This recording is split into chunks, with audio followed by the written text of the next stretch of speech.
So, a big question a lot of people have time and again, I think, is what does it even mean to be spiritual? There's such interest in spirituality, but, exactly what is that? And why bother with being spiritual? And what does it even mean to be spiritual? Well, first off, you'll have a lot of different interpretations and definitions, but when you say to yourself, that person is spiritual, what are you really saying to yourself? Well, you're really being impressed with certain qualities that are showing up in who they are, all right? And this is number one thing about what it means to be spiritual. It's not about an ism. It's not that, you've got this ideology, you believe A, B, C, D, and you can pontificate some Vedantic philosophy, and you're so eloquent at knowing different Sanskrit texts and terminology and Buddhist thought, who knows what. That's not what it's about, right?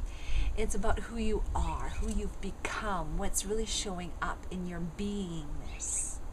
And what qualities really count?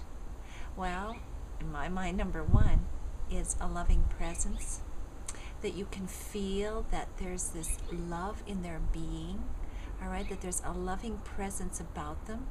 It's not this cold, kind of distant, detached zombie that's talking to you, but someone that truly has a full heart presence. Second thing is, of course, joy. Is there any joy radiating through their being? Are they a joyful kind of person? All right? There has to be that sense of joy and peace that radiates out. That's often what we think of as a spiritual light. That light is often radiates as love, joy, and peace that comes through. And that's critical, right? It's all about who you are.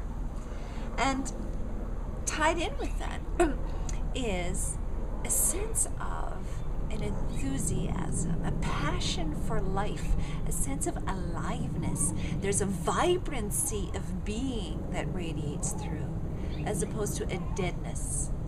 Do you think somebody who's kind of just detached, dead, blah, that they're somehow really really spiritually enlightened beings?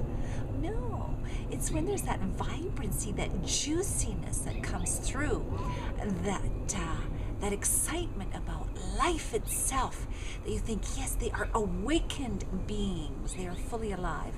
And I just love always that quote by Joseph Campbell, which I cite all the time, is when people often are searching spiritually for meaning in life, what they're really looking for is full aliveness. That is what we really want. We want to feel alive, and we want to know that we've truly lived, that we haven't missed the boat, missed the mark, and end our lives with a sense of regret. We want to know that, man, I showed up and I played full on and I really lived my life to the max. It was rich, it was juicy, it was deep.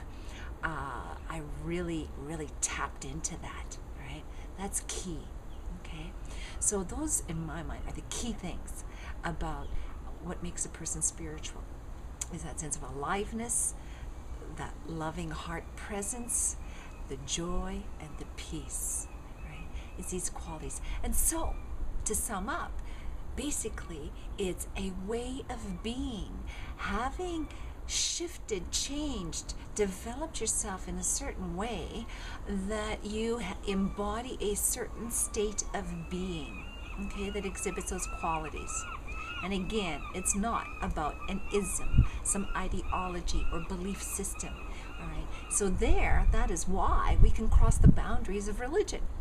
You can have a Hindu, Buddhist, Jew, Muslim, atheist, whatever. It doesn't really matter in one sense what they believe. It's all about who you are, who you've become, what's really coming through in your life. That's ultimately what will make you spiritual. Now, my next video, we're going to talk about how do you get there? How do you develop those qualities to make you become a more spiritual person? All right, so tune into that one. Bye for now. Linda Christensen, ConsciousLivingPrograms.com. All right.